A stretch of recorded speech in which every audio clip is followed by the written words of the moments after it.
यदि संसार में आपको पूजनीय होना है तो आपको शंकर की पूजन करना ही पड़ेगी, तो जगत में आप एक दिन पूजनीय हो जाओ। पूजन करो पूजनीय होगे, आदर करो तो आदरणीय होगे। कोई शिव भक्त मिले और उस शिव भक्त का आपने आदर करा, सम्मान करा, कोई शंकर की आराधना साधना करने वाला मिले, उसका यदि आपने आदर कर लिया तो आप आदरणीय हो जाए। 3 दोष एक लोटा जल चढ़ाने से समाप्त हो जाते हैं। 3 दोष। एक लोटा जल चढ़ाने से 3 दोष समाप्त हो जाते हैं। पहला है वास्तु दोष। कितना भी घर में वास्तु दोष हो, सब कुछ बदल कर देख लिया, अब कुछ मत करो, एक लोटा जल शिव जी को चढ़ाना प्रारंभ करो। शंकर भगवान वास्तु के देवता हैं। जल चढ़ाओगे, जल चढ़ाना पड़ा।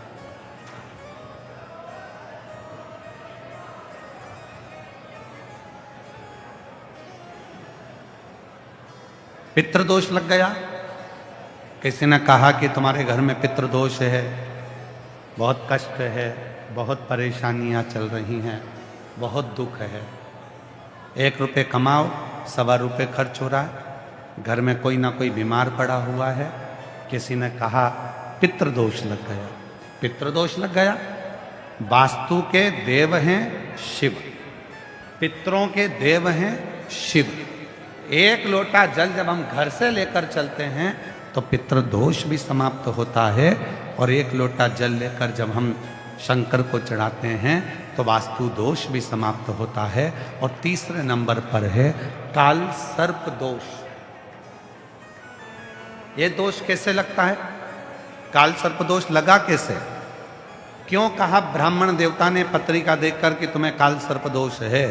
पहले के समय में ये दोष नहीं होता था। बुजुर्ग माताएं बैठी हैं, पूर्व समय में बहुत बड़े बड़े ज्योतिषी होते थे। जितनी बुजुर्ग माता बैठी हैं 80 साल 85 साल 70 साल की, उनके भी गांव में, उनके भी पीहर में बहुत बड़े बड़े ज्योतिषी होंगे, और कभी उन्होंने किसी के मुख से नहीं सुना होगा कि काल सर्प दोष होता। कभी नहीं सुना। अभी अभी एक दोष चालू हुआ जिसको कहते हैं काल सर्प दोष। कहां से प्रारंभ हुआ? उसका प्रारंभ का कारण क्या है? उसके प्रारंभ का एक ही कारण है। क्या कारण है?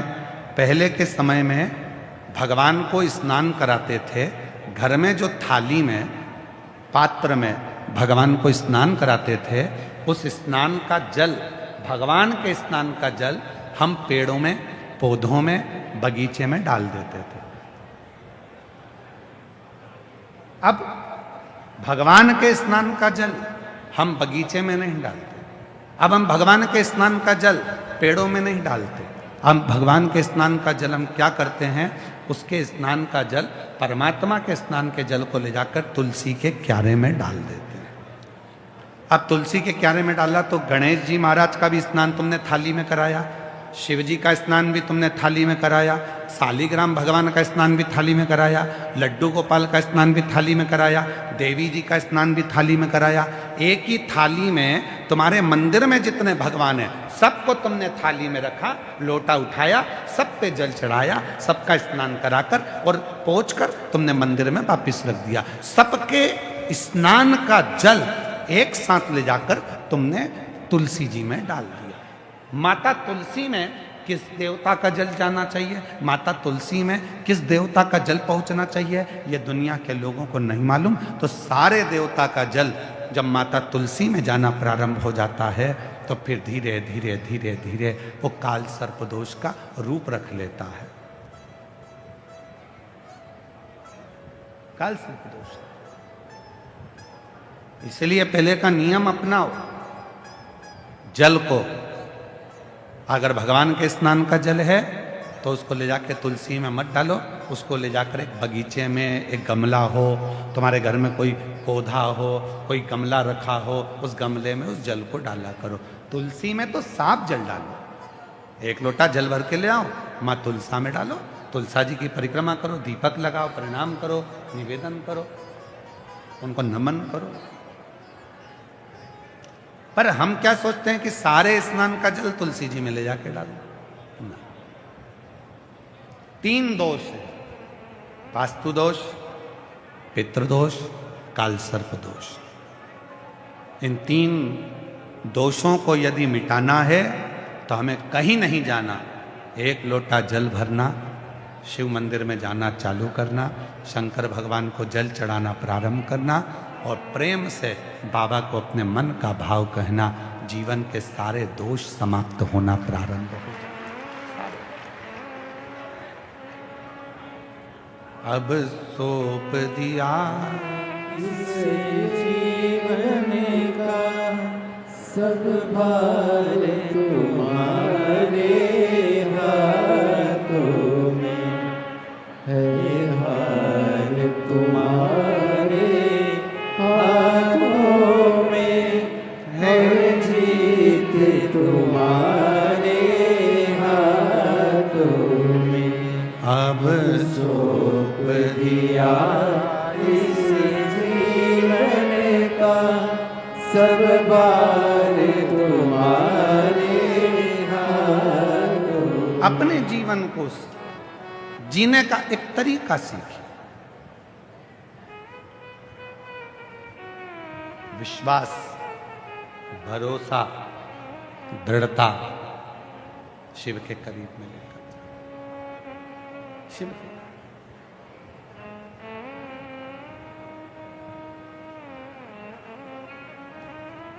कितनी भी अच्छी मूर्ति बना लो, कितनी भी जोरदार मूर्ति का निर्माण कर लो, उसमें भगवान कब आएगा? जब आपका भाव बढ़ जाए। उस मूर्ति में भगवान कब आएगा? जब तुम्हारा भाव बढ़ेगा। नहीं तो मूर्ति वो पत्थर की मूर्ति ही कहलाए। भाव बढ़ाओ। हम हमारे भीतर के भाव को तो बढ़ाते ही नहीं।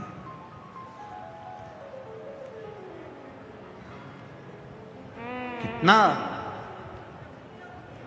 मौसी सास आई तो तुम उसको भाव से प्रणाम कर रही हो, मौसी सास को नमन कर रही हो। मामी सास आई तो उनको भी, खम्मा घड़ी साहब, उनको भी प्रणाम कर रही हो, उनको भी नमन कर रही हो। मामा सा आए तो मामा सा को प्रणाम किया, खम्मा घड़ी मामा सा, उनको भी नमन किया। भाव, और भाव की दौड़ कितनी प्रबल होती है। आपने जब भाव से मामी सा को प्रणाम किया, आपने भाव से मामा सा को प्रणाम किया, आपने भाव से मौसी सास को प्रणाम किया, तो वो तुमसे इतना प्रेम करती है कि जीजी तेरी बहू बहुत अच्छी है। पर जीजी से तो पूछो कि वो कितनी अच्छी है। जीजी से पूछो, जीजी तो अब जब से शादी हुई, बहू आई, उस दिन से रोज एक गाना सुनती है, दिल के अरमा आंसुओं में बह गए।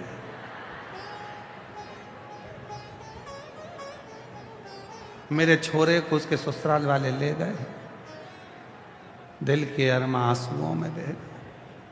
उससे पूछो क्यों? बहू का भाव मासी में है, मासी का भाव बहू में है, मामी का भाव बहू में है, बहू का भाव मामी में है, सास का भाव बहू में नहीं है और बहू का भाव सास में नहीं है। इसलिए वो सास मां नहीं बन पा रही है, वो सास दिल में नहीं बैठ पा रही है।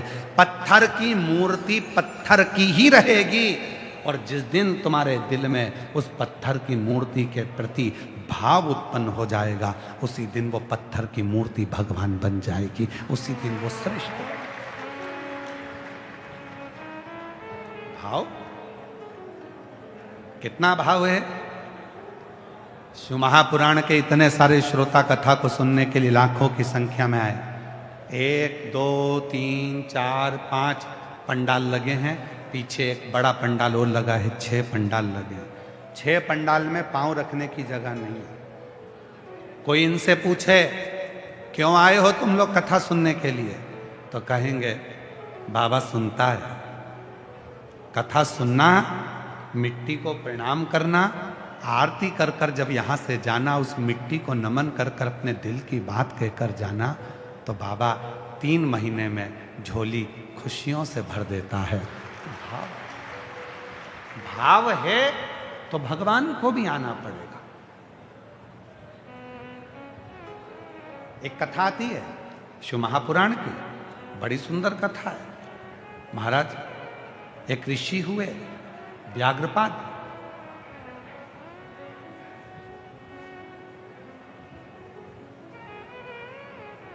एक उपमन्यु मुनि हुए। उपमन्यु मुनि के पिता ऋषि व्याघ्रपाद हुए।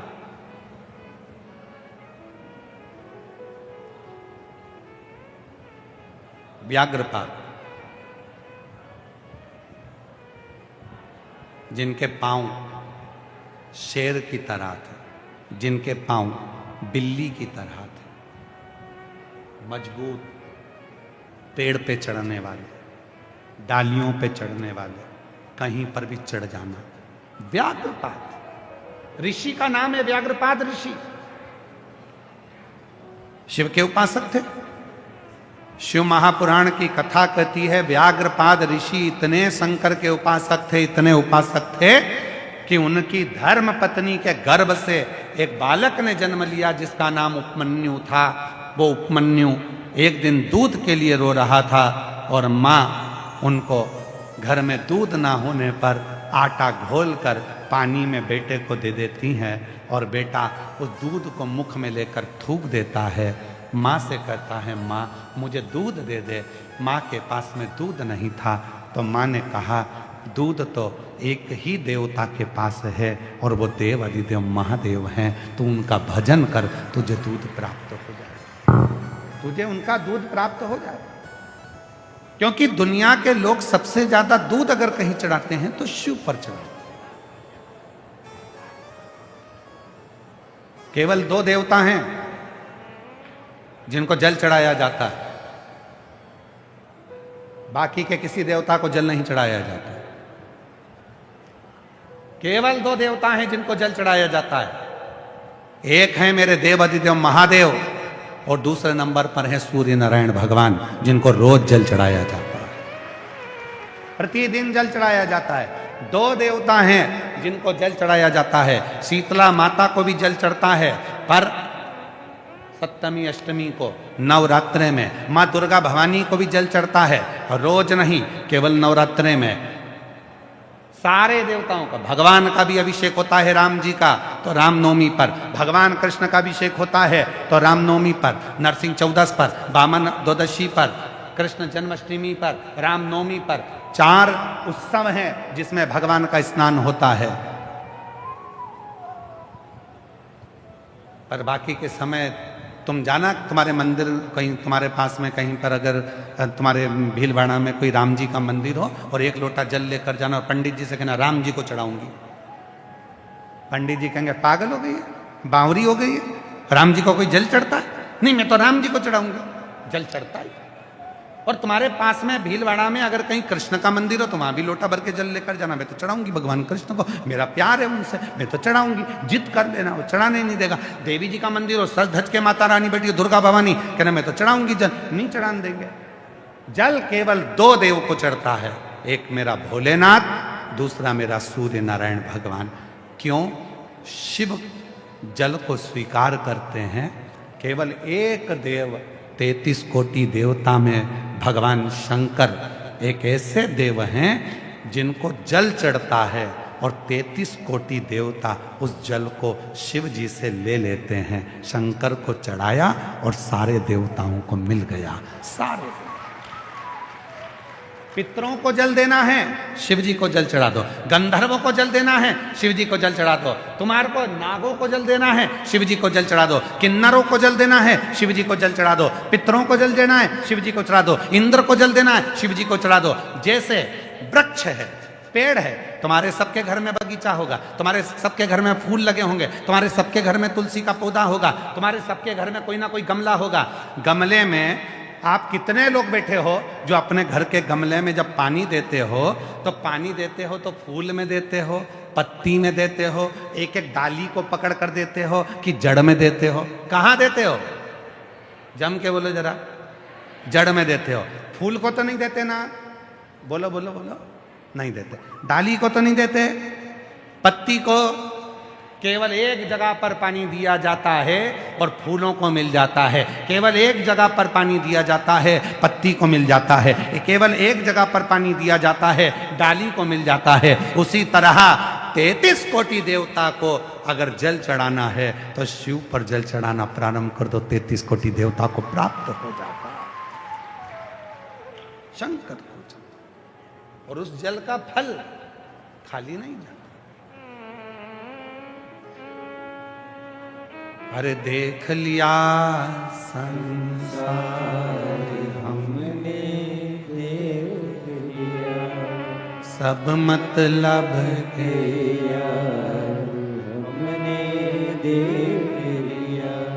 झूठे नाते झूठे रिश्ते, झूठे नाते, झूठे रिश्ते, झूठा है संसार हमने देख लिया। सब मतलब के यार हमने देख लिया। देख लिया संसार हमने देख लिया। सब मतलब के यार हमने देख लिया। हमारे दीनानाथ जी एक लाइन गुनगुनाते हैं, शमशान तक साथ देने वाली। साथी है मित्र गंग के जल बिंदु पान तक, अर्धांगनी बढ़ेगी तो केवल मकान तक। परिवार के सब लोग चलेंगे इस मसान तक, बेटा भी हक निभाएगा तो अग्निदान तक। इससे तो आगे भजन ही है साथी, हरि के भजन बिन अकेला रहेगा। अरे मन ये 2 दिन का मेला रहेगा, कायम ये जग का झमेला रहेगा। एक जगह पर जल चढ़ाना प्रारंभ कर दो। याद रखना, कई माताओं के भीतर भेद है। सियोर वाला महाराज कहता है 1 लोटा जल सारी समस्या का हल। कई माताएं हैं जो आज तक पूरा 1 लोटा जल शिव जी को चढ़ा ही नहीं पाई है। मंदिर जाती है, गणेश जी दिख जाते हैं, पहले उनको चढ़ा देते हैं। पास में पार्वती जी बैठी मिल जाती है, उनको चढ़ा देती है। उसी में से जल फिर शंकर जी को चढ़ाती है, थोड़ा थोड़ा थोड़ा कार्तिकेय को भी चढ़ा देती है, फिर उसी में से जल शिव जी को चढ़ा देती है। अब सियोर वाला बाबा तो के थक गया, 1 लोटा जल सारी समस्या का हल।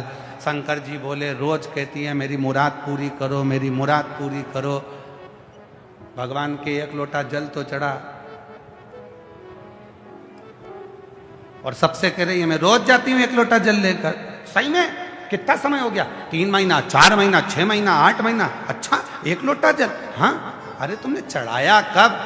थोड़ा सा लेकर पार्वती जी के पास पहुंच गई, थोड़ा सा लेकर गणेश जी के पास पहुंच गई, थोड़ा सा जल कार्तिकेय के पास पहुंच गए। जब शिव पुराण कह रही है कि शंकर जी का जैसे ये शिवलिंग है, ये शंकर जी का शिवलिंग, ये जलाधारी माँ पार्वती जी का हस्त कमल है।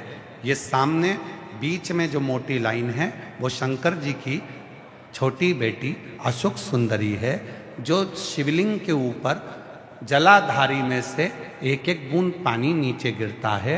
वो शंकर जी की 5 लड़कियां जया, विषहारा, शामलीबारी, दौतली, देव है।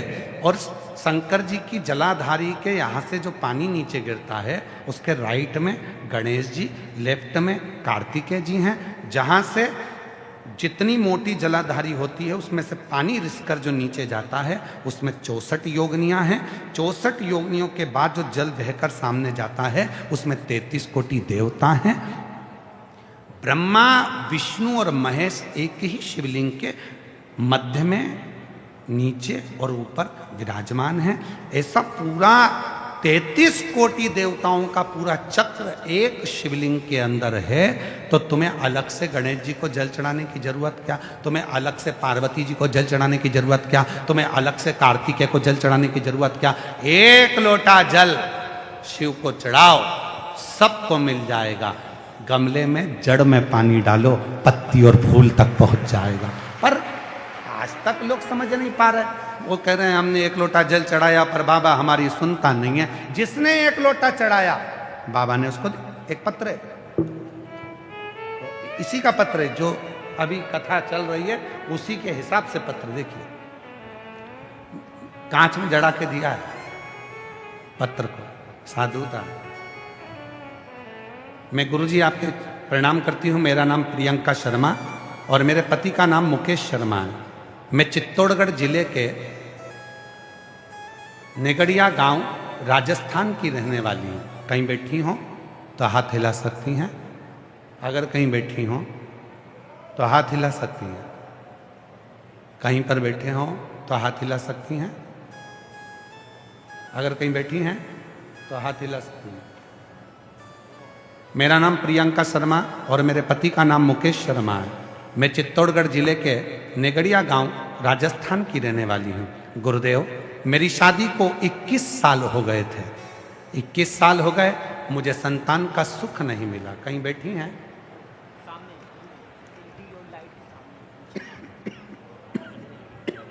हाँ दिख गए बेटा, आ जाओ आ जाओ, ले आओ। शादी को 21 साल हो गए, मुझे संतान नहीं थी गुरुदेव। ऐसा कोई डॉक्टर नहीं बचा दिल्ली से मुंबई तक का जिसके मैंने इलाज ना करवाया। जगह जगह जाकर खोदी भरवाई पर भी संतान नहीं आई। सब हिम्मत हार गए। 21 साल निकल गए, आस छोड़ दी। जब पूरी आस छोड़ दी तब मेरी ननन ने बताया कि आस्था चैनल पर प्रदीप मिश्रा जी की कथा आती है, वहां आसन लगाकर सुनो। मैंने सुनना चालू किया। मैंने एक दिन की कथा कोटा के पंडाल में बैठकर सुनी और वहीं पर बाबा से अपनी प्रार्थना करी। गुरुजी, आप कहते हो कि कथा के पंडाल में वही जाता है जिसको शिव जी को कुछ देना होता है। मैंने भी सोचा मुझे बाबा ने अगर कोटा में कथा सुनने बुलाया है तो मुझे भी कुछ गिफ्ट जरूर देगा। मैं कोटा में पहुंच गई।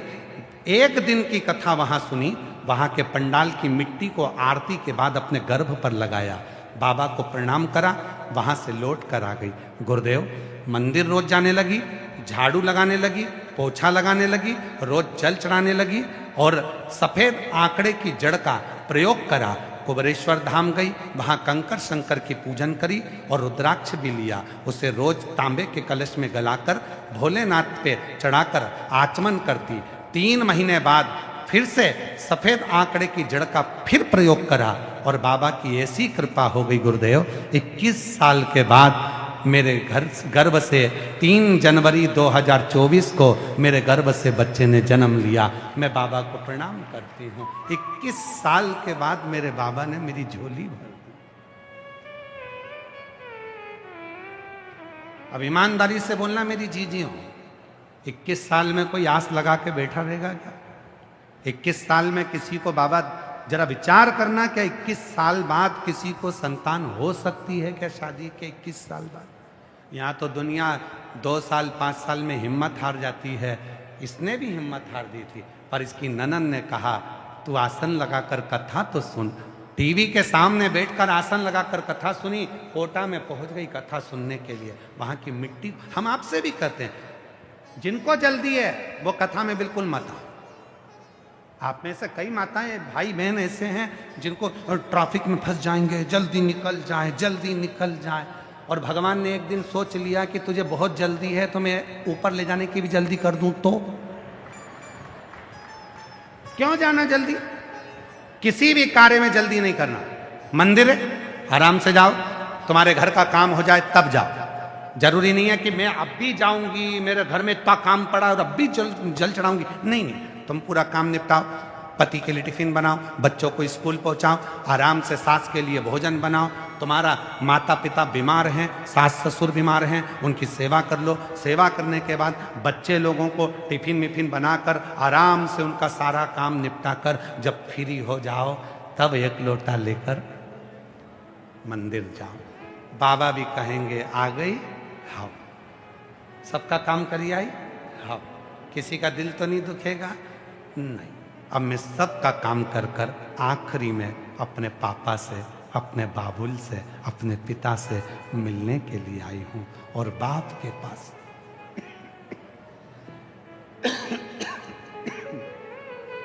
बाप के पास हमेशा, बोलो बोलो, जितने बैठे हो सत्य बोलना, बाप के पास हमेशा छुट्टियों में जाया जाता है। उसी तरह घर का पूरा काम निपट जाए, छुट्टी हो जाए काम की, तब अपने बाप के पास जाकर बैठो।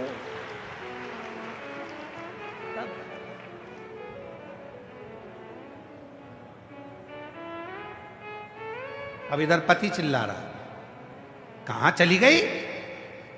मंदिर में बैठी लोटा जल चढ़ा रही। पति आवाज लगा रहा, सास ससुर उधर आवाज लगा रहे, बच्चे चिल्ला रहे, mummy tiffin tiffin tiffin, school जाना है स्कूल। मैं अभी आई जल चढ़ा के 2 मिनट में। वहां भी मन नहीं लग रहा, वहां भी मन नहीं लग रहा। स्कूल में बच्चे तैयार बैठे और वो मंदिर में बैठ के वहां भी मन नहीं लग रहा। जल्दी जाना है, जल्दी जाना है, जल्दी जाना है। और भगवान कह रहा है, ना जी भर के देखा, ना कोई बात की, बड़ी मुलाकात की।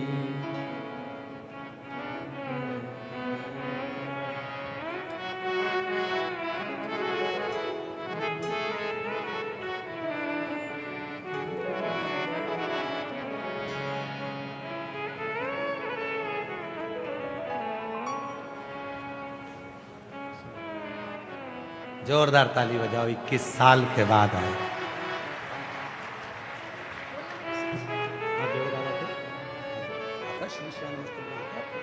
बोलो इसमें, बोलो श्री, बोलो बोलो श्री शिवाय नमस्तुभ्यम।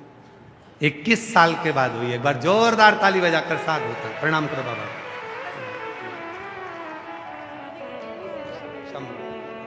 शिव की सब शिव।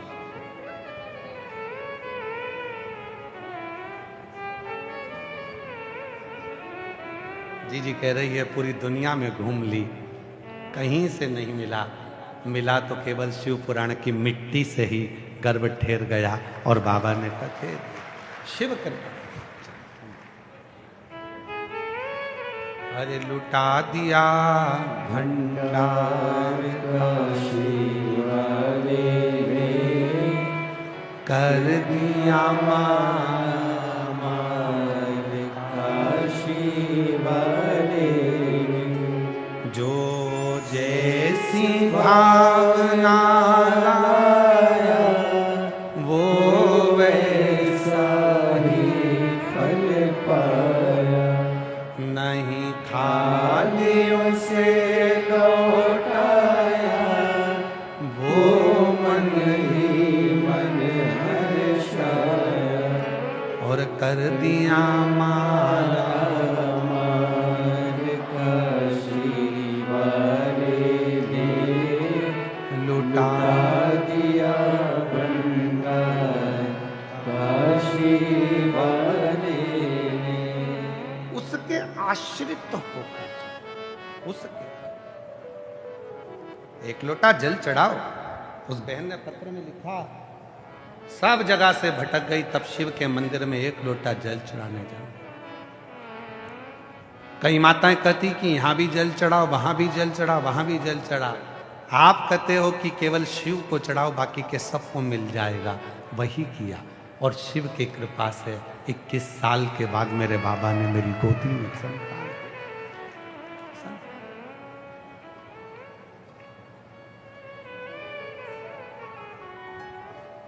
क्यों भटकना, कितना भटकता हुआ इंसान हो गया आजकल। आपको जरूर हमारी बात का बुरा लग जाएगा तो लग जाए, उसमें कोई दिक्कत की बात नहीं है। अगली बार भले भीड़ भाड़ा मत बुलाना, पर कह के पूरी बात जाऊंगा, कहकर जरूर जाऊंगा। इंसान इतना भटका हुआ हो गया कि उसका दिमाग भटकता ही रहता है। मंदिर में इधर राम जी भी बैठे हैं, गणेश जी भी बैठे हैं, शंकर जी भी बैठे हैं, कृष्ण जी भी बैठे हैं, देवी जी भी बैठी है, और एक फूल, इतने सारे 2-4 फूल हैं, एक फूल है। अब मन में सोच रहा है राम जी को चढ़ाऊं कि कृष्ण जी को चढ़ाऊं कि गणेश जी को चढ़ाऊं, इनको बुरा लग गया तो इनको बुरा लग गया। इतना चतुर इंसान, फूल की पत्ती तोड़ ली।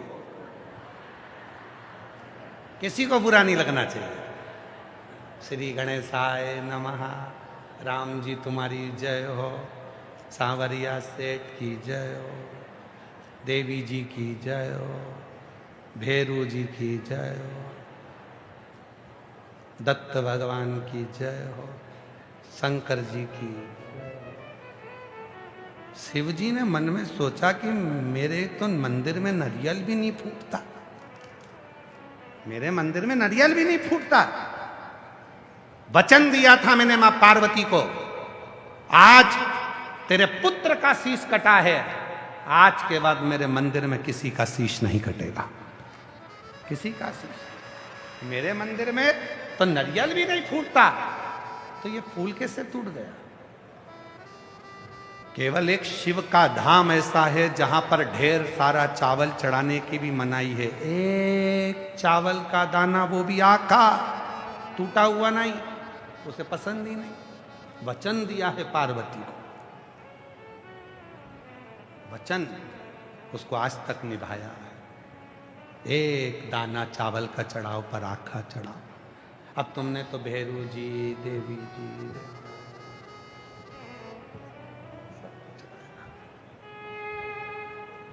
तुम्हारी आदत में है, तुम्हारी आदत में भरा हुआ है ये। सारे नेताओं को खुश करते रहते हो तो भगवान को भी वैसे ही खुश कर लेते हो, तुम्हारी आदत में हो गया। ये भी आए हैं, इनका भी सम्मान करो, ये भी आए, इनका भी सम्मान करो, ये भी आए। हाँ काका जी कैसे, मामा जी कैसे, फूफा जी कैसे, सबका सम्मान हो गया। और बाद में पीछे पान की दुकान पे बैठ के सबको गाली बक दी। सब बेकार है, किसी काम के नहीं है, क्या काम के वो, सबको कह। अच्छा ईमानदारी से बोलो, फूल ले गए तो तुम्हारे मन में आया कि सबको चढ़ाना पड़ेगा, ठीक है? बोलो बोलो, जम के बोलो, सही है कि गलत है? अरे बोलो तो भीलवाड़ा की जीजियों।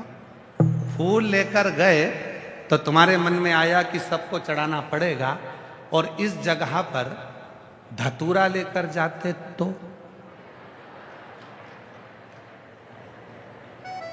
फिर राम जी नजर नहीं आते, फिर कृष्ण नजर नहीं आते, फिर देवी नजर नहीं आती।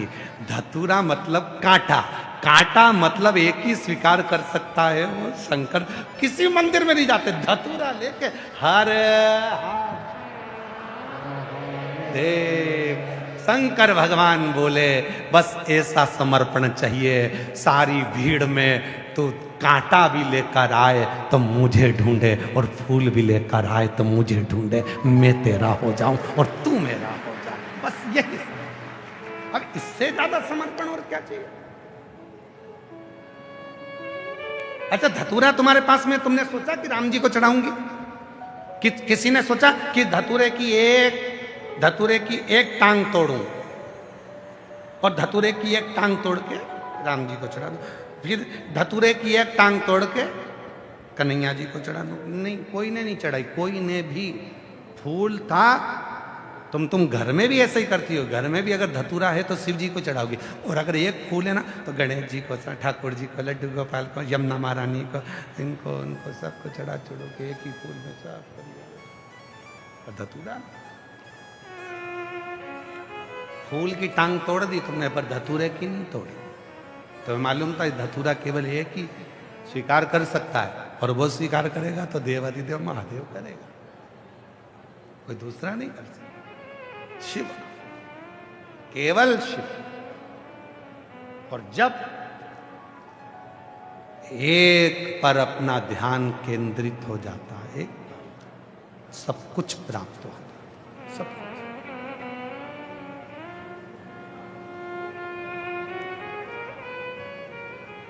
किसी भी देवता का परिवार बता दो जो साथ में रहता हो, केवल शिव जी का परिवार है जो साथ में रहता है। भगवान शंकर हर एक व्यक्ति को प्रेरणा देते हैं कि हाथ में एक चूड़ी अच्छी नहीं लगती, कम से कम एक हाथ में 6 चूड़ी होना चाहिए, सेट। बोलो सही है कि गलत है? सेट। पहले के बुजुर्ग घर में बर्तन का भी सेट रखते थे। अपने घर में कभी भी बाजार से एक कटोरी या एक गिलास तो खरीद के लाते ही नहीं थे। जितने बुजुर्ग मिलेंगे उनके घर में थाली 6, कटोरी 6, प्लेट 6, गिलास 6, मतलब 6 का सेट घर में होना जरूरी है। चूड़ी है तो हाथ में भी 6 चूड़ी एक जैसी, फिर पाटली डली हो कोई सी भी डिजाइन की, पर सेट 6 चूड़ी का सेट होना चाहिए।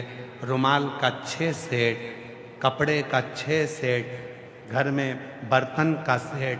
उसी तरह शिव पुराण कहती है कि परिवार में भी कम से कम 6 का सेट तो होना चाहिए। वो मिलाकर परिवार में भी 6 का सेट हो। कौन कौन होना चाहिए 6 में? तो कहा घर में माँ बाप का होना बहुत जरूरी है, फिर घर में बेटे बहू का होना बहुत जरूरी है, फिर घर में पोता पोती का होना बहुत जरूरी है। 6 का सेट मिलाकर, 6 का सेट मिलाकर चलो।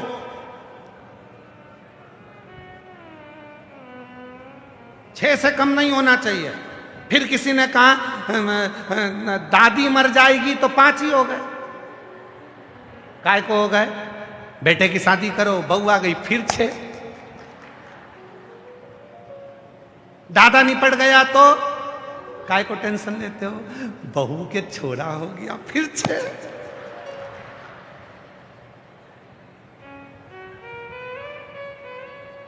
मम्मी तू चली गई तो काय को टेंशन रहता? बेटी की शादी करी, दामाद आ गया, फिर 6। 6 का सेट खत्म नहीं होना चाहिए। बर्तन भी 6, चूड़ी भी 6, और घर में सेट बिल्कुल बरकरार 6 का। और आज का समय तो 6 से भी ज्यादा चल रहा है। 6 का सेट खत्म नहीं होना चाहिए। इससे ज्यादा तुम पर अगर कहीं सावरिया सेठ की कृपा हो जाए और तुम्हारे घर में 2-2, 4-4 छोरा छोरी हो जाए, तो ये तो नाथद्वारा वाले श्री जी बाबा की कृपा और सांवरिया सेठ की कृपा, क्योंकि वो सबको खूब भंडार करते हैं। उसमें क्या देखा? उसमें क्या देखा?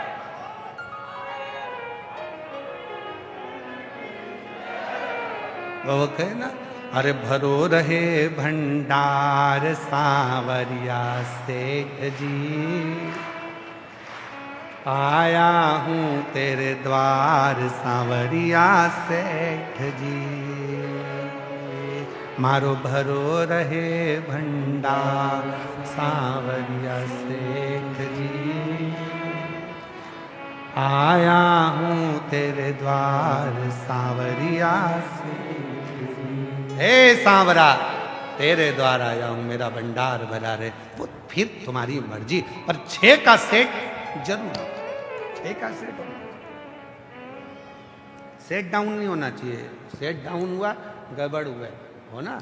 घर में बुजुर्ग माँ बाप का होना जरूरी है, घर में बच्चों का होना जरूरी है। और मेरा नवयुवक बेटा बहुओं से निवेदन है, तुम कुरकुरे खरीद के लाओ बच्चों के लिए, तो बुढ़ों के लिए भी लाओ। क्यों? याद रखना, बच्चा और बूढ़ा एक समान होता है। बच्चों को जैसे खाने की ललकता रहती है, बुढ़ापे में बूढ़े व्यक्ति को भी खाने की ललकता रहती है, उसको भी रहती है।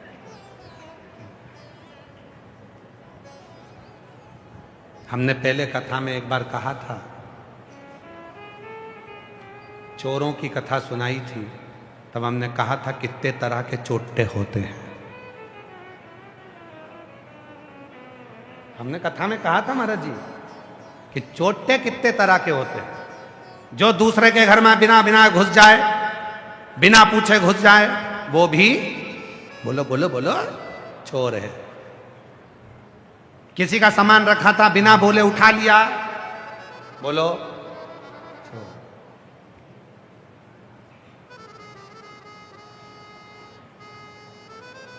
वो भी चोर। किसी का सामान उठा कर ले गए, बोलो चोर। उसमें हमने एक चोर का वर्णन करा था। बाजार गया, आइसक्रीम खरीद के लाया, पिज्जा खरीद के लाया, कुरकुरा खरीद के लाया, चुपचाप से लाके अपनी पत्नी को खिला दिया और नीचे माँ बाप बैठे रहे, उनको नहीं दिया तो चोटे कहलाओगे। तो भी चोर हो। जो माँ बाप से छुपाकर पत्नी और पति दोनों खा गए, अपने बच्चों को खिला दिया, तो भी तुम चोर कहलाओगे। इसलिए निवेदन है, बच्चों के लिए कुछ लेकर आना तो घर के बुजुर्गों के लिए भी जरूर लेकर आना। 2 पुड़िया बनवा लो, भले ऊपर के लिए 20 रुपए की, नीचे के लिए 10 रुपए की, पर लाओ तो, माँ बाप को देव तो, माता पिता को कुछ देव तो, चोर नहीं कहलाओ। और मुझे ऐसा लगता है तुम में कई चोटे बैठे हैं। ऐसा नहीं है कि चोटे नहीं होंगे। जो माँ बाप को बिना दिए चुपचाप से, भले पत्नी को घुमाने ले जा रहे हो, मोटरसाइकिल से अपना भीलवाड़ा घुमाओ, मना नहीं है, अच्छे अच्छे होटल में जाओ, मना नहीं है, पर दोनों जब वहां पर से कुछ खा कर आओ तो आते समय अपनी बुजुर्ग माँ के लिए, अपने बुजुर्ग पापा के लिए थोड़ा सा बंधवा कर लेकर आओ, तो हम तुमको चोट्टा नहीं कहेंगे। अगली बार कथा करने आएंगे तो हम तुमको चोट्टा नहीं बोलेंगे, पक्का। पर चोट्टा जब तक कहेंगे जब तक तुम बाजार में गोलगप्पा खाने गए, पानी पतासा खाने गए, और वो बड़े प्रेम से तुमको खिला रहा है, और वो गोलगप्पा वाला भी इतने स्नेह से खिला रहा है। अब तुमको मालूम तक नहीं कि गोलगप्पा वाले को खुजली की बीमारी है।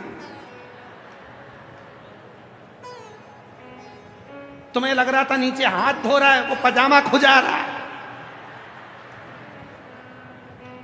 और दिया गोलगप्पा भर भर के पानी, और पत्नी सिर पे पल्लू लेके बोले इतना अच्छा पानी तो कहीं नहीं मिला, क्योंकि इतनी जोरदार खुजली किसी को नहीं हुई। खा गए गोलगप्पा।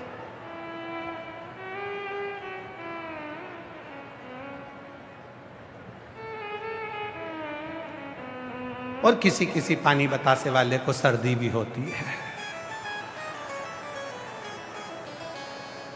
ऐसा नहीं,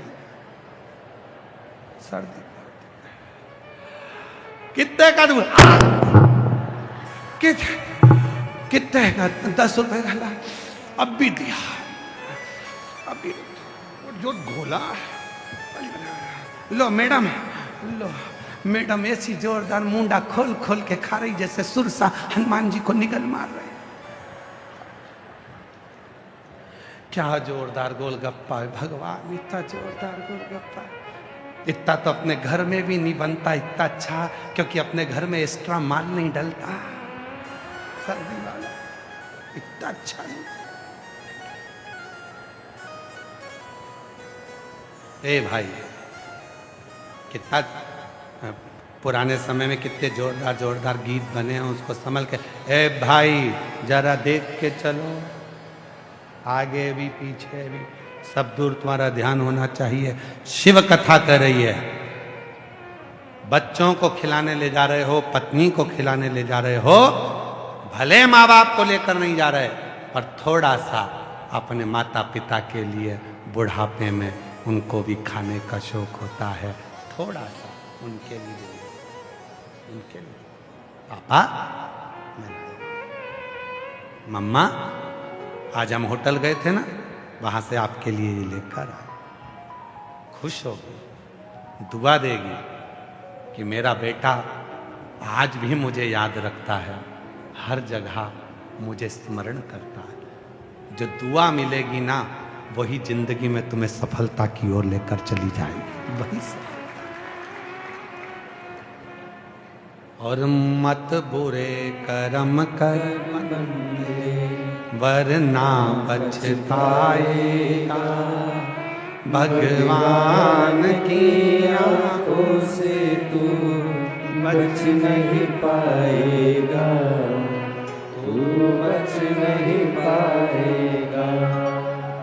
अरे ओ अज्ञानी मत कर नारायणी, तेरे कर्म का फल भी तू ही पाएगा जैसा किया तूने तेरे आगे आएगा।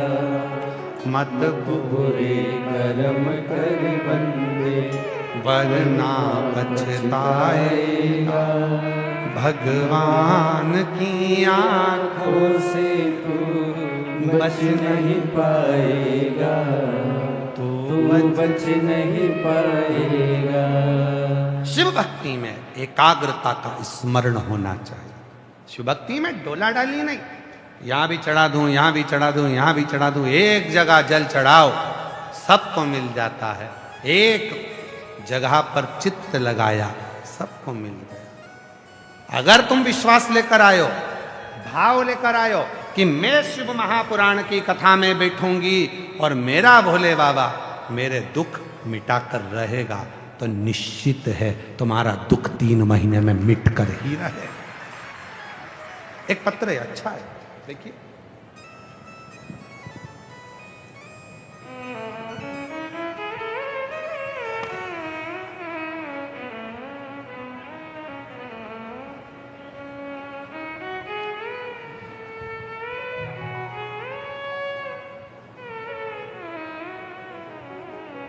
मेरा नाम मंजू राकेश पाटोदिया, निवासी सराफा बाजार भीलवाड़ा। कहीं बैठे हों हाथ हिला सकते हैं। मेरा नाम मंजू राकेश पाटोदिया, निवासी सराफा बाजार भीलवाड़ा। कहीं बैठे हों तो हाथ हिला सकते हैं। आप ही हैं, आ जाओ, बेलपत्र लेकर जाइए। महंत श्री बाबूगिरी जी महाराज को बहुत बहुत धन्यवाद और आभार, जिनकी वजह से कथा श्रवण करने को मिली है। पूज्य गुरु जी प्रणाम। मेरे गर्भाशय में गांठ हो गई थी, 2-3 डॉक्टरों को दिखाया, गांठ बहुत बड़ी थी। डॉक्टर ने तुरंत ऑपरेशन करने का कहा। तुरंत ऑपरेशन की बात सुनकर घबरा गई थी। फिर मैंने आपकी कथा में सुना और आपके बताए अनुसार 20 दिन तक नियमित रूप से शिव को बिलपत्र समर्पित कर कुंदकेश्वर महादेव का नाम लेकर उसको नंदी के पास बैठकर खाना प्रारंभ करा। गुरुदेव, आप कहते हो कि बाबा पर भरोसा पूरा रखना, विश्वास पूरा रखना, और जिस दिन तेरा भरोसा पूरा हो जाए उस दिन बाबा कृपा जरूर करेंगे। गुरुदेव, एक हमारे पड़ोस की काकी कथा में से आई थी, उसने मुझे वहां की मिट्टी भी दी जिसको मैंने गर्भाशय में लगाया। बाबा का क्या कहूं, मैं जानती नहीं कि कथा क्या होती है, पर शिव महापुराण वो कथा है गुरुजी जो लाखों लोगों के मुख पर मुस्कान ला देती है। गुरुदेव, 21वां दिन था और 21वें दिन वापिस हॉस्पिटल गांठ का ऑपरेशन कराने के लिए पहुंच गई। और जब वापिस जांचें प्रारंभ हुई और जांचें प्रारंभ होने पर डॉक्टर ने कहा, तुम्हारे गर्भाशय में जो गांठ थी वो गल चुकी है, अब तुम्हें ऑपरेशन की जरूरत नहीं है, तुम्हारा ऑपरेशन नहीं होगा। मैं बाबा को यहाँ प्रणाम करने के लिए आई हूँ। आज बाबा ने मेरी रक्षा कर ली। एक लाइन अच्छी लिखी है बेटी ने, सब लोग गुनगुनाएंगे, एलईडी पर चल रही है, पढ़ो। पहले तुम लोग चालू करो, फिर हम चालू करें।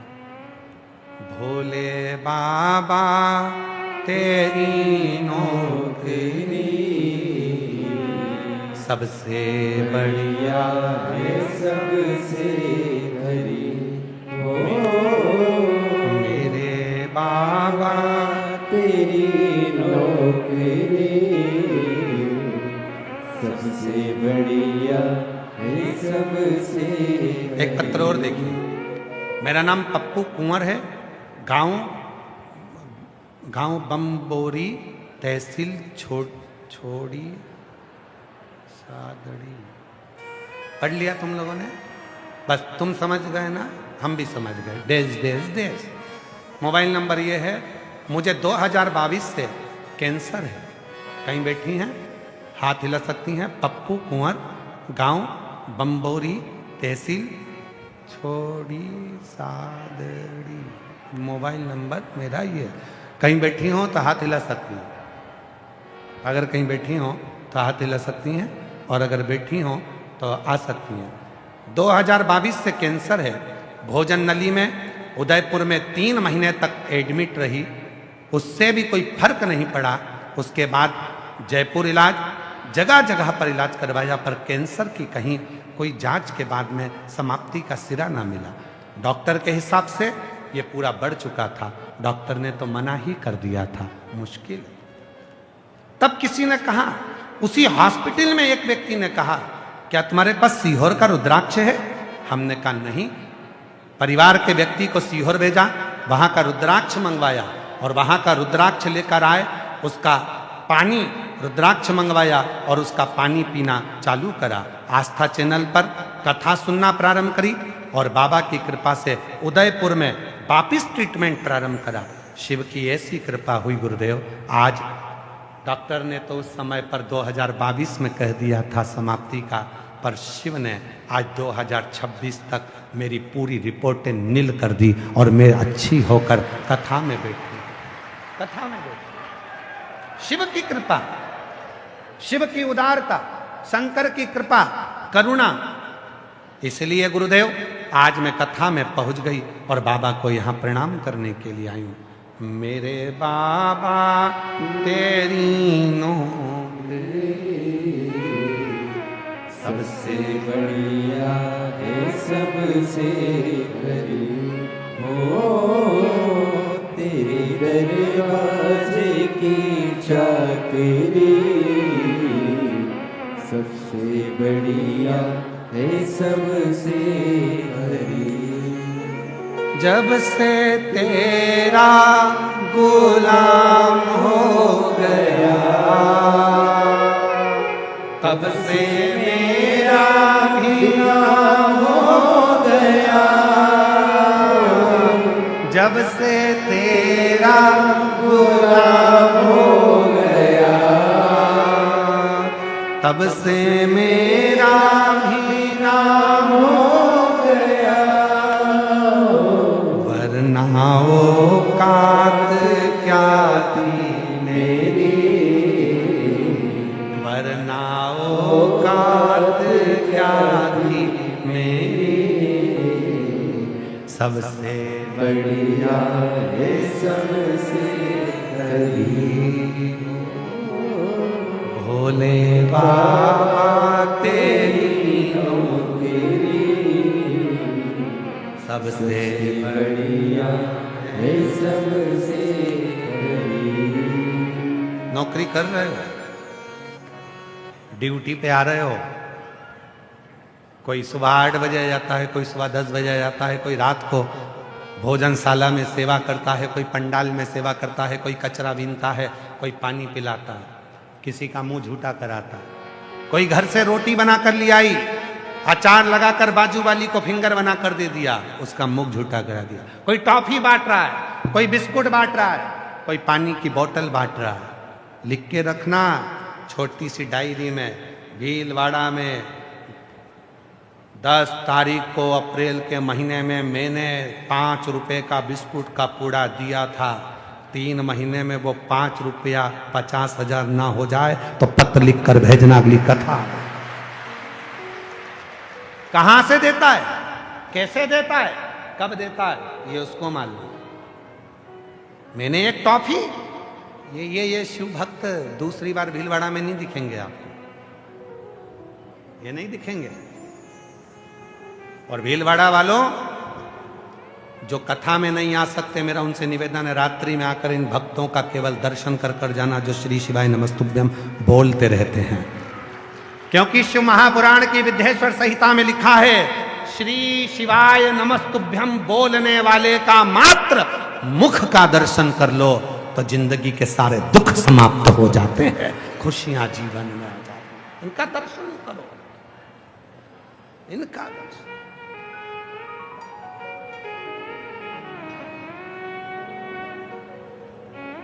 क्या मिलेगा?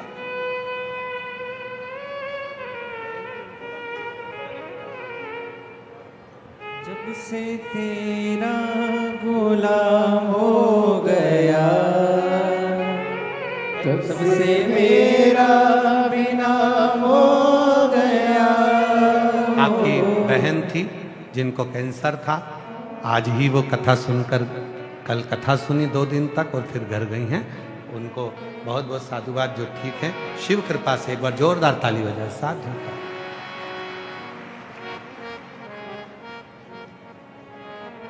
ये सेवा नहीं है, ये तुम्हारी नौकरी है, ये कर रहे हो, जो कर रहे हो इससे कुछ ना कुछ तो तुमको मिले, प्राप्त हो, साधारण नहीं। आप उसका स्मरण करो, केवल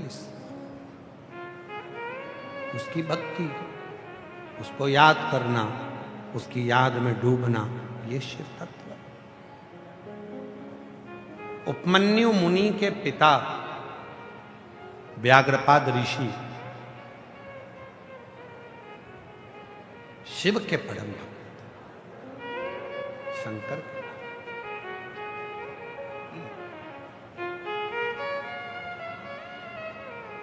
परम उपासक शिव।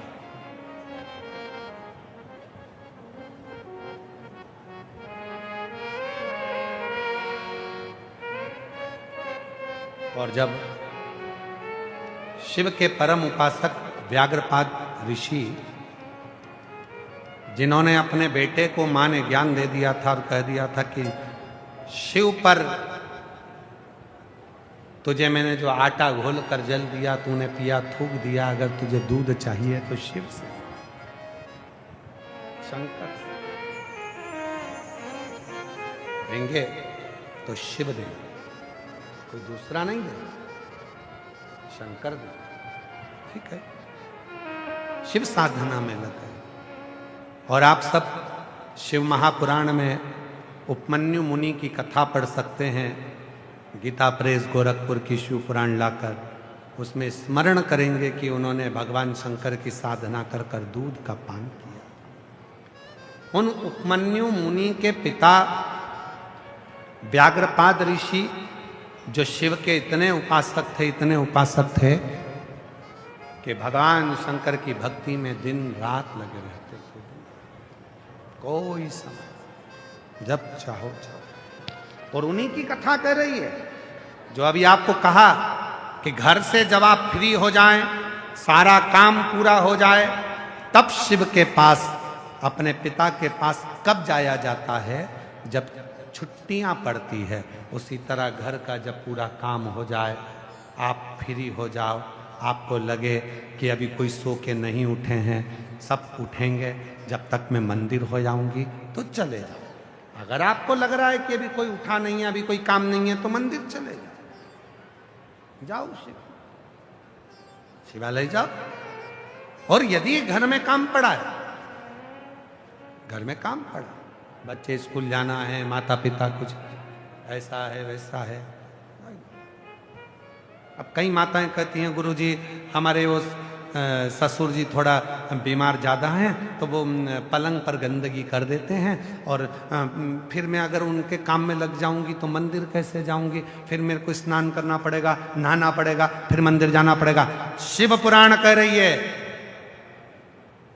बच्चा और बूढ़ा ये 2 ऐसे होते हैं जिनकी सेवा अगर तुम कर रहे हो, इनकी अगर तुमने गंदगी भी साफ कर दी, उसके बाद भी अगर मंदिर चले गए तो शंकर कभी रुष्ट नहीं होते, आशीर्वाद ही देते हैं, आशीर्वाद ही देते हैं। छोटा सा बच्चा है, अब छोटा सा बच्चा तो गंदगी करेगा ही करेगा। अब तुम उसको गंदगी साफ करके फिर नहा के फिर मंदिर जाऊं, ना ना ना ना, नहा लिए, गंदगी साफ कर भी दी, तो भी शिव स्वीकार, तो भी शिव, तो भी शिव। भगवान शिव की कथा करती है।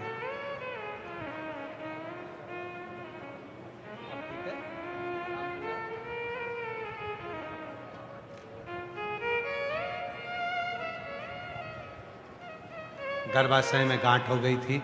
डॉक्टर की कृपा जो जांच कराई, शिव की कृपा से इससे कृपा हुई कि पूरी गठान गल गई और शिव कृपा से सारी रिपोर्टें नील आई। एक बार जोरदार ताली हो जाकर साथ।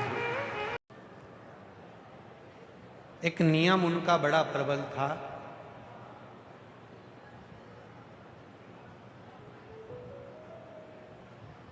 शिव जी को ताजे फूल समर्पित करना, वृक्षों की पत्तियों से शिव का श्रृंगार करना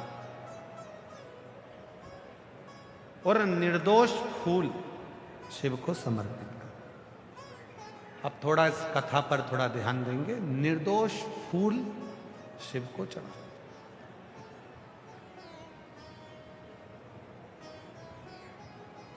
दो पुष्प होते हैं, एक दोष एक निर्दोष।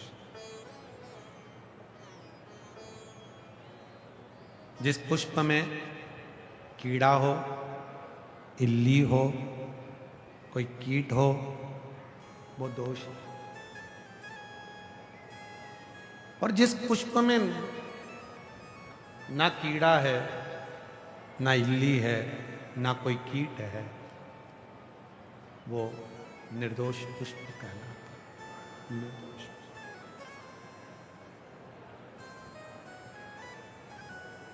पर हमने देखा है कई बार, कई माताओं की आदत होती है, कई पुरुषों की आदत होती है, सुबह सुबह मॉर्निंग वॉक करने के लिए जाते हैं, तो मॉर्निंग वॉक करते समय बीच में डिवाइडर पर बहुत सारे फूलों के पौधे लगे रहते हैं। अब यहाँ का तो हमको नहीं मालूम भीलवाड़ा का, पर कई लोग सुबह सुबह मॉर्निंग वॉक करने जाते हैं महाराज जी, तो बीच में जो डिवाइडर होता है दोनों रोड के बीच में, वहाँ फूलों के पौधे लगे रहते हैं। और कई माताओं की आदत रहती है, कई भाइयों की आदत रहती है कि सुबह सुबह मॉर्निंग वॉक भी कर लेंगे, फूल भी तोड़ लाएंगे। और फूल कहाँ से तोड़ते हैं? डिवाइडर पे से। जो डिवाइडर पर फूल के पौधे लगे हैं वहीं से फूलों को तोड़ लेते हैं, घर जाकर शिव जी को चढ़ा। अब उस डिवाइडर के पास में से ना जाने कितनी गाड़ियां निकली हैं और कितनी गाड़ियों के ड्राइवर मुंह में पान भरकर, गुटखा भरकर गाड़ी ड्राइव करते करते कितना थूके हैं। उस थूकने पर उसकी थूक उन फूल पर उड़ी है और वही पुष्प तुमने ले जाकर भगवान को समर्पित कर, वही पुष्प तुम भगवान को समर्पित कर। दोष। बगीचे में अगर फूल लगे हैं, बगीचे में यदि पुष्प लगा है, बगीचे में यदि पुष्प लगे हैं, बगीचे में यदि फूल लगा है, घर के बगीचे में, घर के पौधों में अगर कहीं पुष्प लगे हैं, तो आप शिव को चढ़ा बना लें।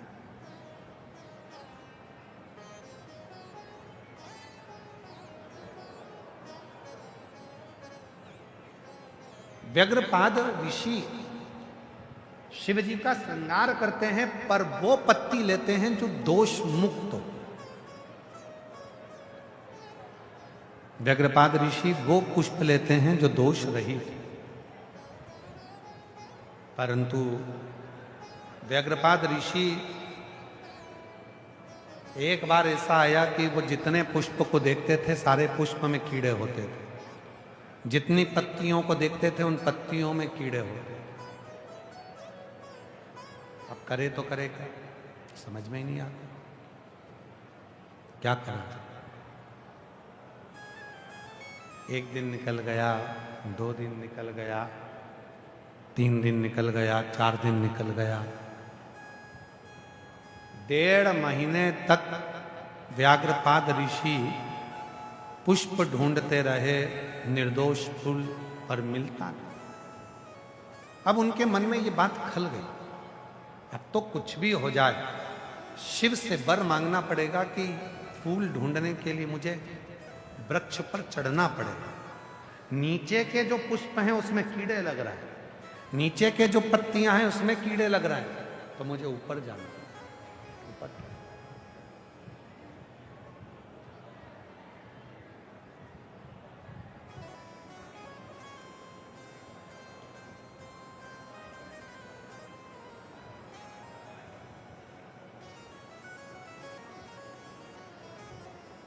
मुझे ऊपर की ओर जाना है।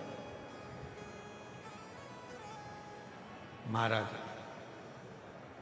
व्याघ्रपाद ऋषि ने भगवान शिव की अखंड तपस्या करना प्रारंभ किया। अब अखंड तपस्या किसको कहते हैं? अखंड तपस्या का भाव किसको कहते हैं? उपवास का मतलब मालूम है आप लोगों को? कितने लोग हैं जो उपवास करते हैं? कोई सा भी उपवास करते हो, सोमवार, एकादशी, मंगलवार, बुधवार, प्रदोष, गुरुवार, शुक्रवार, शनिवार, अभी नहीं तो चतुर्थी, तीज, छठ, कभी तो करा होगा जिंदगी में। उपवास का मतलब क्या होता है? उपवास का मतलब होता है भूखा रहना। उपवास नहीं है। उपवास का मतलब है उस ऊपर वाले में अपने हृदय से निवास करना, उसमें वास करना, उसमें अपने चित्त को लगाना, उसमें अपने मन को लगाना, अपनी बुद्धि को लगाना, अपने भाव को परमात्मा से जोड़ना, उसको उपवास कहा गया। उसको उपवास कहा। वो उपवास की गिनती में आता है। अब मालूम पड़े कि तुमने उपवास तो रख लिया पर मन ही परमात्मा में ना लगे तो फिर उस उपवास का कोई मतलब नहीं।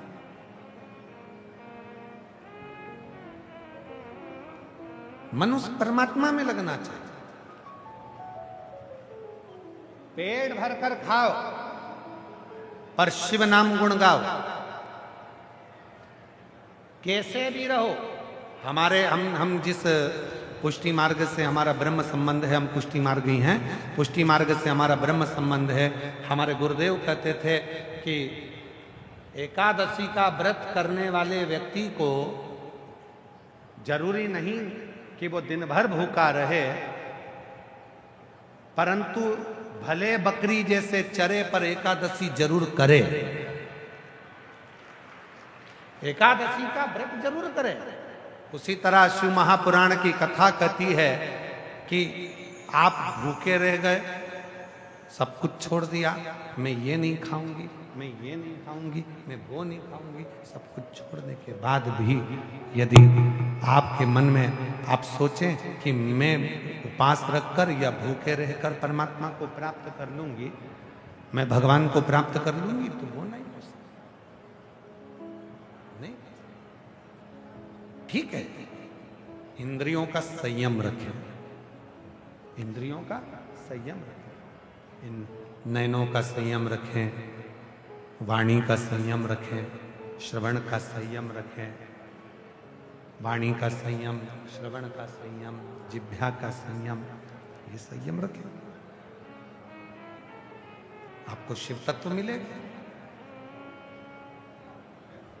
अखंड मंत्र जाप का यदि फल चाहिए तो शिव महापुराण में व्याघ्रपाद ऋषि की कथा कर रहे हैं। व्याघ्रपाद ऋषि की कथा कर रहे हैं। अखंड जाप का फल कैसे मिल सकता है? तो कहा व्याघ्रपाद ऋषि ने अखंड मंत्र जाप करने के लिए एक बेलपत्र को अपने हाथ की अंजलि में रख लिया और दूसरे हाथ से उस अंजलि को दबा लिया और शिव नाम का जप करना प्रारंभ करा। शिव नाम का जप करना प्रारंभ करा।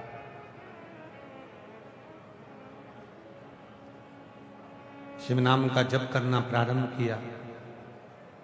हाथ की अंजलि में बेलपत्र रखा।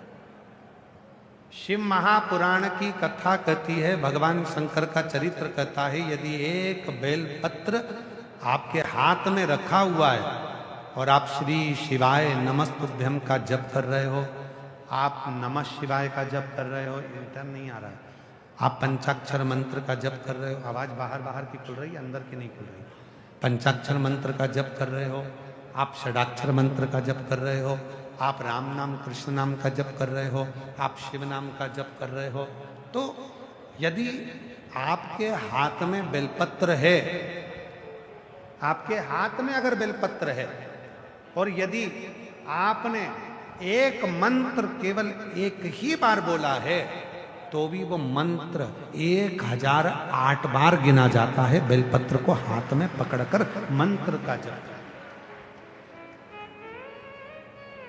चलो इस बात को छोड़ो, तुम एक अपनी प्रैक्टिकल बात को स्मरण करो। ये बात अब तुम्हें बाद में समझाते हैं, पहले समझो।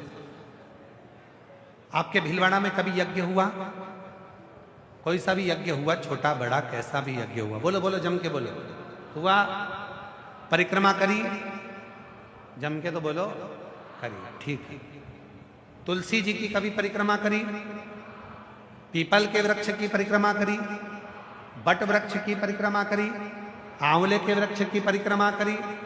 किसी भी देवता की जब हम परिक्रमा करते हैं, तुलसा जी की करें, पीपल की करें, व्यासपीठ की करें, भागवत जी की करें, या किसी की भी 108 जब परिक्रमा करते हैं तो अपने हाथ में एक चिरौंजी का दाना रख लेते हैं, गेहूं का दाना रख लेते हैं, या चावल का दाना रख लेते हैं, या पंखड़ी रख लेते हैं, या पुष्प रख लेते हैं, या अपने हाथ में बादाम रख लेते हैं, किशमिश रख लेते हैं। कोई भी 108 सामग्री हम अपने हाथ में रख लेते हैं। कभी किसी से पूछा तुमने कि परिक्रमा करते समय ये 108 सामग्री जो हम चढ़ाते हैं अपने हाथ में लेकर घूमते हैं और घूमने के बाद में थाली में चढ़ा देते हैं, इसका फल क्या है? कभी किसी से पूछा?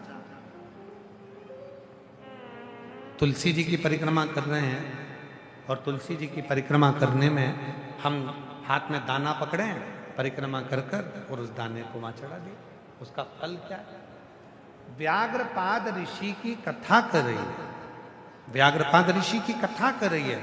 जब भगवान का कोई तप करा जाता है या भगवान की कोई परिक्रमा करी जाती है, अपने हाथ में अगर कोई सामग्री, कोई तुलसी का दल, कोई माला, कोई बेलपत्र जब हम पकड़कर उस तप को करते हैं, मंत्र को जपते हैं या परिक्रमा करते हैं, तो एक परिक्रमा भी यदि हमने बेलपत्री को पकड़कर एक यज्ञ की परिक्रमा करी तो वो 1008 परिक्रमा के बराबर हो जाती है।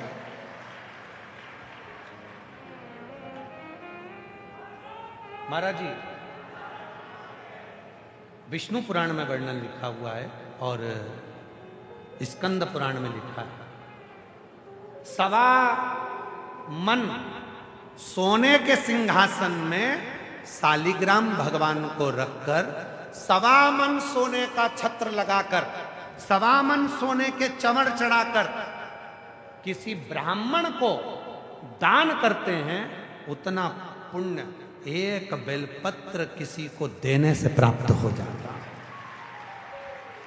महाराज, 1.25 मन सोने के सिंहासन पर 1.25 मन सोने का छत्र लगाकर 1.25 मन सोने के चवण रखकर शालिग्राम भगवान को रखकर दान करने का जो पुण्य है, शिव पुराण कहती है, विष्णु पुराण कहती है, स्कंद पुराण कहती है, कूर्म पुराण कहती है, वराह पुराण कहती है, अग्नि पुराण कहती है, ब्रह्म वैवर्त पुराण कहती है कि एक बेलपत्र दान करने पर वही पुण्य फल प्राप्त हो जाता है जो 1.25 मन सोना देने से। एक बेलपत्र।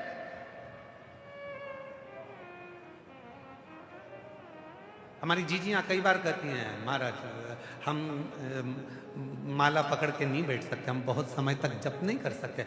हम भी नहीं कर सकते, तुम काय को करते हो? कौन कह रहा है करो? काम करो, घर का परिवार संभालो, बच्चे संभालो, कुटुंब संभालो, रिश्ते संभालो, नाते संभालो, सबको संभालो। और जब मौका मिल जाए शिव जी के मंदिर में जल चढ़ाने जाओ, उन्हीं पे चढ़ी हुई बेलपत्र उठा लो, धो लो, बाबा को बड़े प्रेम से श्री शिवाय नमस्तु, श्री शिवाय नमस्तु, उसको धोकर धीरे धीरे उसको जल से धो, साफ करो, श्री शिवाय नमस्तु, श्री शिवाय नमस्तु। बस जितनी देर बेलपत्र हाथ में रहेगी तुम मंत्र जप रहे हो, नमः शिवाय कर रहे हो, ओम नमः शिवाय कर रहे हो, राम कर रहे हो, कृष्ण कर रहे हो, श्री शिवाय नमस्तुभ्यम का जप कर रहे हो, जितनी देर तुम्हारे हाथ में बेलपत्र है, तुम जितनी देर तक भगवान का नाम ले रहे हो, वो हजार हजार हजार गुना बढ़ता चले जा रहा है। एक मंत्र तुम्हारा 1008 बार एक। एक मंत्र तुम्हारा 1008 बार, उस मंत्र के साथ, मंत्र की साधना। श्री शिवाय नमस्तुभ्यं, श्री शिवाय नमस्तुभ्यं, श्री शिवाय नमस्तुभ्यं, श्री शिवाय नमस्तुभ्यं, श्री शिवाय नमस्तुभ्यं, श्री शिवाय नमस्तुभ्यं। 1008 बार एक बेलपत्र को पकड़कर यदि हम भगवान के मंत्र का उच्चारण करते हैं, एक बेलपत्र को स्पर्श कर कर पकड़कर यदि हम शिव नाम को जपते हैं, एक बेलपत्र का स्पर्श कर कर जब हम भगवान शंकर के मूल मंत्र का स्मरण करते हैं, तो वो मंत्र 1008 बार उच्चारित हो जाता है।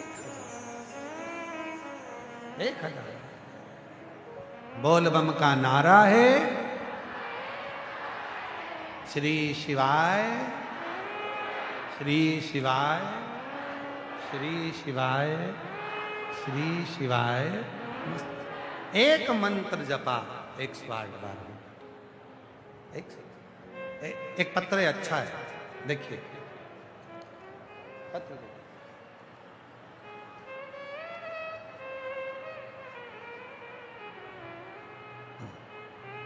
मैं सुनीता सोनी, पति गजेंद्र सोनी, गांव बनकोड़ा, सही बोल रहे हैं हम? पढ़ो जरा, एलईडी पर पढ़िए, सही लिखा। बनकोड़ा, तहसील आसपुर, जिला डूंगरपुर, राजस्थान की रहने वाली। कहीं बैठी हो तो हाथ हिला सकती हैं, अगर कहीं बैठी हो तो हाथ हिला सकती हैं। मेरा नाम सुनीता, पति गजेंद्र सोनी, गांव बनकोड़ा, तहसील आसपुर, जिला डूंगरपुर, राजस्थान से हैं। कहीं बैठे हैं तो हाथ हिलाएं, और अगर बैठे हों और बच्चे आए हों साथ में तो लेकर आ सकते हैं। हमारी शादी को 16 वर्ष हो गए थे गुरुदेव। शादी को 16 वर्ष बीतने के बाद भी संतान का सुख नसीब नहीं हुआ। गुरुदेव, इन 16 वर्ष में अंतराल में ना जाने कितने डॉक्टरों का इलाज करवाया, जिसमें डूंगरपुर, सांगावाड़ा, इधर अहमदाबाद, हिम्मतनगर, उदयपुर, यह स्थान बड़े बड़े हॉस्पिटल में ले जाकर हमने इलाज करवाया, तो भी मेरे घर संतान नहीं।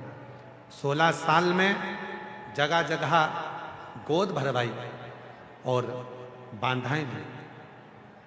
जिसने जैसा किया वैसा ही हमने किया, तो भी मेरे घर 16 साल तक औलाद नहीं हुई। गुरुदेव, एक समय ऐसा आया कि लोगों के ताने सुन सुनकर 2 वर्ष के लिए मैंने गांव छोड़ दिया। जब औलाद नहीं हुई तो अपना गांव छोड़ दिया। जिसे देखो वो ताने देता। 2 साल तक मैं गांव नहीं गई, क्योंकि औलाद नहीं तो लोग ताने देते थे, आड़ा टेढ़ा करते थे। इतना सब होने के बाद जब मुझे पता चला कि मेरी सासू जी और मम्मी जी दोनों आपकी कथा मोबाइल पर टीवी के माध्यम से सुनती हैं, जहाँ से हमें सफ़ेद आंकड़े की जड़ और पशुपति व्रत के बारे में मालूम पड़ा, मैंने ये दोनों उपाय गुरुदेव 2 बार करे। सफ़ेद आंकड़े की जड़ का प्रयोग भी मैंने 2 बार करा, पशुपति व्रत भी मैंने 2 बार करा, और बाबा से प्रार्थना करी। सारे डॉक्टरों का इलाज बंद था, कहीं नहीं जाती थी, बाबा से केवल प्रार्थना करती थी।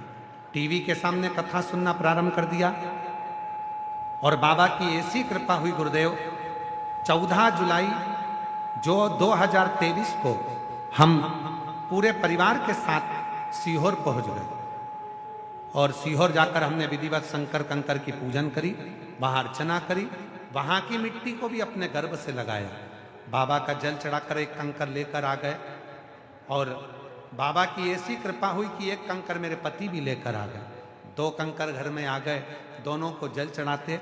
3 महीने बीते सीहोर से आए हुए, और बाबा की ऐसी कृपा हो गई गुरुदेव, बाबा ने करुणा कर कर मेरा गर्भ ठहरा दिया।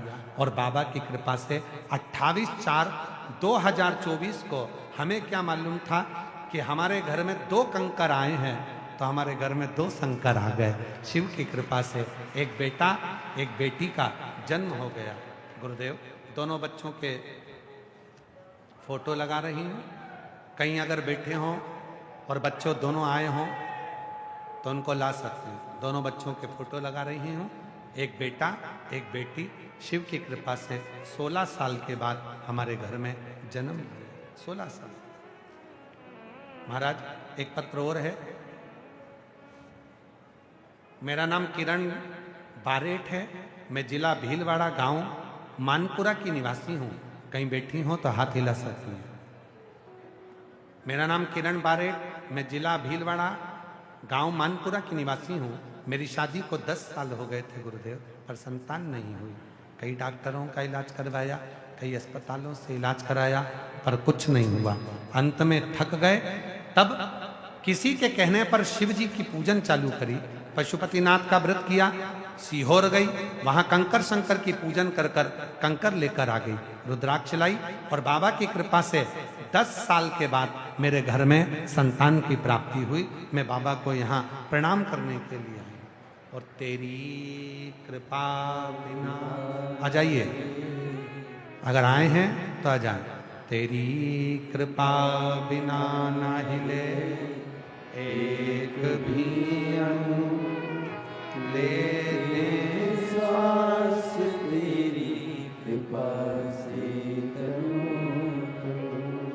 बखान क्या करूं मैं राखों के ढेर का, चपटी बहुत में खजाना कुबेर का, हे गंगाधार मुक्ति द्वार ओमकार तू, बोले ओमकार तू, आयो शरण बिहारी शंभो तार तू। शिव कथा कर रही। व्याघ्रपाद ऋषि ने एक बेलपत्र अपने हाथ में रहकर शिव का अखंड जाप किया। 1000 गुना उस जप का फल मिल गया। शिव प्रकट हो गए। शिव ने कहा, मांगो तुमको क्या चाहिए। व्याघ्रपाद ऋषि कहते हैं, महाराज यदि हमको देना चाहते हो तो केवल एक वर दे दो। आपके पुष्प लाने में मुझे बड़ा समय लग जाता है, मेरे पांव व्याघ्र जैसे कर दो, ऐसे पांव कर दो कि मैं शेर जैसे पांव से चढ़ जाऊं और फूल तोड़ कर लिया हूं छाट। शिव जी ने उनके चरण व्याघ्र के कर। अब वो व्याघ्र ऐसे ऋषि हो गए जिनके शरीर तो मनुष्य का था, पांव सिंह के थे, शेर के थे, व्याघ्र के। चढ़ते, पुष्प लाते, शिव को समर्पित करते, शिव प्रसन्न हो जाते। शिव प्रसन्न। एक बेलपत्र का वो फल है, एक बेलपत्र का वो फल है। जिस बेलपत्र के हाथ में स्पर्श मात्र करने से भी जीव को 1000 गुना पुण्य फल प्राप्त हो। एक बेल, वो बेलपत्र कोई साधारण नहीं। शिव कथा कहती है, भगवान शंकर का चरित्र कहता है, मां जगत जननी ने संपूर्ण जीवन, जब माता पार्वती जी ने बाल्य अवस्था से तप करा, खूब तप करा, खूब तप करा, खूब तप करा, उसके बाद भी शिव प्रसन्न नहीं हुए, तब माता पार्वती जी ने एक कार्य करा, बेलपत्र का सेवन करना प्रारंभ करा, और शिव देखते रहे कि मां पार्वती अर्पणा हो गई हैं। तब शंकर भगवान ने पार्वती को दर्शन दिया और भगवान शिव ने पार्वती को स्वीकार करा। भगवान शंकर का विवाह माँ पार्वती जी के साथ हुआ। माता पार्वती भगवान शिव जी के साथ पधार रही हैं। जोरदार ताली बजाकर स्वागत करें। माता पार्वती भगवान शिव जी को सुंदर गले में जयमाला पिना रही हैं। जोरदार ताली बजाकर स्वागत करिए। हर हर महादेव। अब भगवान शंकर पार्वती जी को जयमाला पिना रहे हैं। हर हर। हमारे बीच में ब्रह्म कुमारी आश्रम की बहनें भी आई हुई हैं, उनको भी साधुवाद है। और जिनके पत्र पढ़े हैं अगर वो आए हों तो उनको भी बुलाएं। बड़े भाव से ये कथा तृतीय दिवस की यहाँ विराम हो रही है। 17 अप्रैल से 23 अप्रैल तक दिल्ली जापानी पार्क सेक्टर नंबर 10 में 1 बजे से 4 बजे तक कथा रहेगी।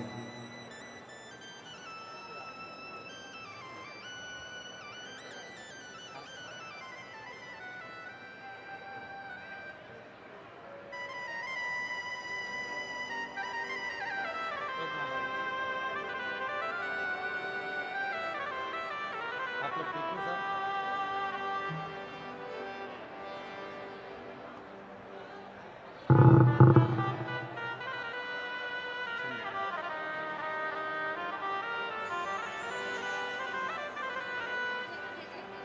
शंभू 16 साल के बाद हुए। एक बार जोरदार ताली बजाओ दोनों के लिए।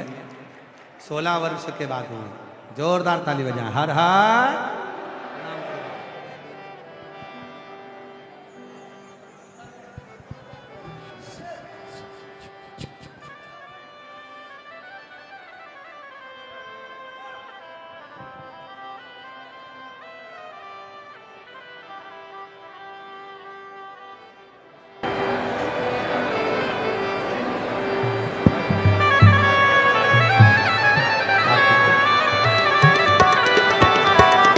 भगवान शिव की पवित्र आरती का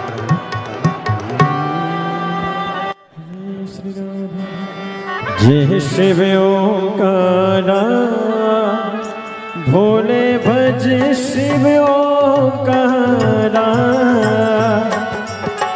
ब्रह्मा विष्णु सदा शिव बोले बोले नाथ महाशिव हरिदारी धारा ओम हर हर महादेव हे कानन चतुरानन पंचानन राजे बोले पंचानन राजे हंसासन गरुड़ासन हंसासन गरुड़ासन रसवाहन साजे ओम हर हर हर महादेव दो भुज चार चतुर भुज 10 मुठियत सोहे बोले 10 मुझे अति सोहे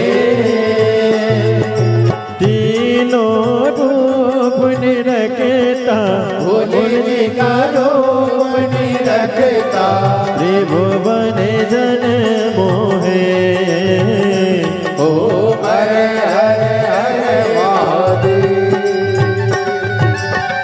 अक्षमाला वनमाला मुंडमाला धारी वो बोले माला दारी त्रिपुरारी कंसारे त्रिपुरारी कंसारे करमाला धारे ओम हर हर हर महादेव श्वेतांबर पीतांबर बागांबर आगे बोले बाला पर आगे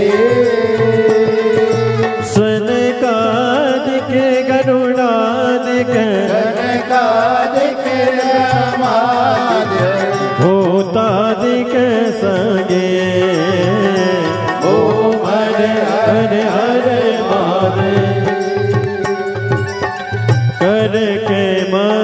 कमंडल चक्र त्रिशूल धरता बोले चक्र त्रिशूल धरता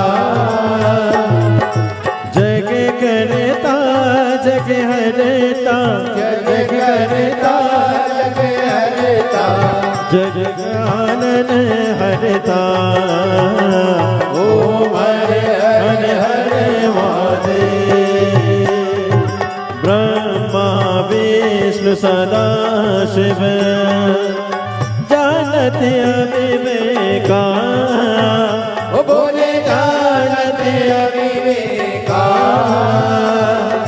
प्रणय अक्षर के माते ओम अक्षर के माते ये तीनों एका ओम हर हर हर महादेव काशी में विश्वनाथ विराज नंदी ब्रह्मचारी बोले नंदी ब्रह्मचारी नित्य उठ दर्शन पावत रुचि रुचि भोग लगावत महिमा ते बारी ओम हर हर हर महादेव त्रिगुणी स्वामी जी की आरती जो कोई नर गावे बोले जो कोई नर गावे केति शिवान दिशों में जपत हरार स्वामी सुख संपत्ति पावे ओम हर हर हर महादेव जय शिव ओंकारा बोले भज शिव ओंकारा बोले पार्वती का प्यारा बोले ऊपर दलदारा बोले ओढ़े मगचाला बोले बाग भियन वाला बोले तीन नयन वाला बोले एक नयन वाला बोले भक्तन प्रतिपाला बोले मैं तो यम प्यासा ब्रह्मा विष्णु सदा शिव बोले बोले नाथ महादेव हरिदा केदारा ओम हर हर हर महादेव कर्पूर गोलम कर्णावतारम संसारम सदा वसंतम भवं भवानी सजम नमामि हस्तम केशवं राम नारायणं विष्णुदामोदरं वासुदेवं श्रीधरं माधवं गोपिकावल्लभं जानकी नायकं श्रीरामचन्द्रं हरे हरे राम राम राम हरे हरे हरे कृष्ण कृष्ण कृष्ण हरे हरे हरे राम राम हरे हरे कृष्ण कृष्ण हरे हरे नाथ भगवान की जय विष्णु महादेव की जय हरि ओम ओम जतनेन जतनमय जम तदेवास्तानि धर्माणि प्रथमान्यासन्नाते हनागम महिमानः सचम तजत्र पूर्वे साप्याः सन्ति देवाः हरि ओम एकदन्ताय विद्महे वक्रतुण्डाय धीमहि तन्नो श्रीदन्तिः प्रचोदयात् हरि ओम गणेऽम्बिकायै च विद्महे कर्मसिद्ध्यै च धीमहि तन्नो श्रीगौरिः प्रचोदयात् हरि ओम तत्पुरुषाय विद्महे महादेवाय धीमहि तन्नो श्रीरुद्रः प्रचोदयात् सुजसि सुमंगल सुमन लिए भोले भक्त खड़े तेरे द्वार पुष्पांजलि अर्पण करो भोलेनाथ करो स्वीकार भगवते सांब सदाशिवाय नमो नमः चरणारविंदेषु वेदोक्त मंत्र पुष्पांजलि समर्पयामि कसरत भगवान की जय हर हर महादेव हर हर महादेव हर हर महादेव